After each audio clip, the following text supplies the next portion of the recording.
Good morning guys, ito po tayo ngayon sa dirty kitchen namin sa first floor guys. Ito na yung ginagawa namin ngayon, pagta-tiles. Tatapos na yun guys.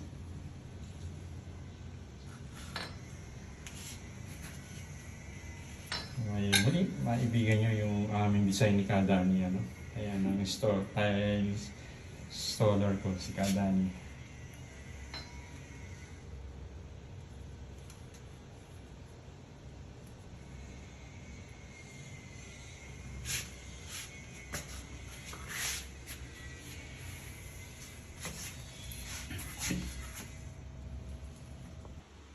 Ayan po yung ating finished product ng ating tiles dito sa ating dirty kitchen guys.